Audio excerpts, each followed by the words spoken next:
સો હે guys, welcome back in our new video. કેમ છો બધા? આઈ હોપ બધા મજામાં હશો અને હું પણ મસ્ત મજામાં છું. બધાને મારા તરફથી ગુડ મોર્નિંગ, જય માતાજી, જય બજરંગ, જય જોહાર, જય આદિવાસી. સો દોસ્તો, અત્યારે મોર્નિંગમાં બસ આપણે નાહી ધોઈને આજે પણ ફરી ફ્રેશ થઈ ચૂક્યા છે અને હવે ચા બા પીએ. યાર ચા નથી પીવાની આજે, તો જે ફ્રૂટ લાવ્યો છું ને એ ફ્રૂટનું પ્રોટીન શેક બનાવીને પીવાનો છે, બરાબર.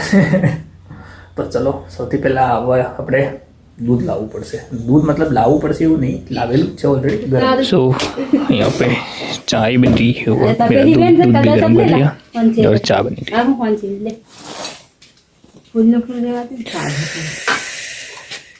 એની સગડી બદલવું પડે નહીં? સગડી સગડી મોટી તો પણ હવે બદલ લેવાની. હા ચાલે, નવી સગડી બેસવાની. ટોટી બી નવી લાવવી પડે ને, પણ મેં કાપી નાખી. સગડી આવી ગઈ છે. દૂધની અંદર છે કેસર. કેસર પણ નાખ્યું છે અમે. સો આ વાળી ફ્રૂટ વસ્તુ પેલા દૂધમાં નાખી અને પછી પી નાખીએ, બરાબર ને? સો દોસ્તો, તો અત્યારે ઠંડી બહુ બધી લાગે છે એટલે સ્વેટર તો પહેરી નાખવું પડે, બરાબર. અને અત્યારે આવે છે આપણે લાકડા ફોડવાવાળો કારીગર. તો એ છે રસ્તામાં ઊભો અને એને મળતું નથી, મતલબ કે આ માટે છગડું સાધન એવું કશું મળતું નથી, એટલા માટે હું લેવા જઉં છું એને, બરાબર. તો ચલો, સિટી 100 આજકાલ હું ફેરવું છું, મજા આવે છે ફેરવામાં. બાકી પાછળ અપાચી પડી જ છે, પણ મને આ ગાડી ફેરવવામાં એટલી મજા આવે છે ને કે ઉપરથી પાછો એવરેજનો તો ભંડારો છે.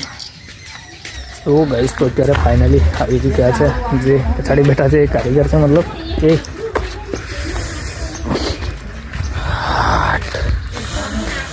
બાકી ઠંડી છે ને થીજાવી નાખી આવી છે. બાકી ભૂકા કાઢી નાખ્યા ઠંડીએ મારા તો.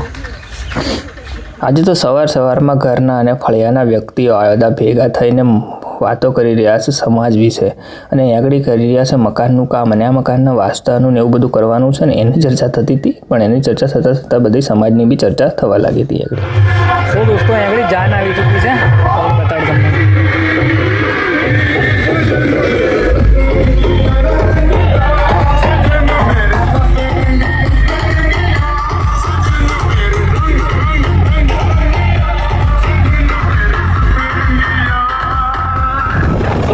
તો ત્યારે મારે કપાવવાના છે વાળ, મતલબ હેર સ્ટાઇલ કરાવવાની છે. સ્ટાઇલ નથી કરાવવાની, નોર્મલ કટિંગ કરાવવાના છે. તો અત્યારે હું આવી ગયો છું સેવનિયા, કારણ કે વાળ મને એક જ વ્યક્તિ જોડે કપાવવાના ફાવે છે, હરી જોડે.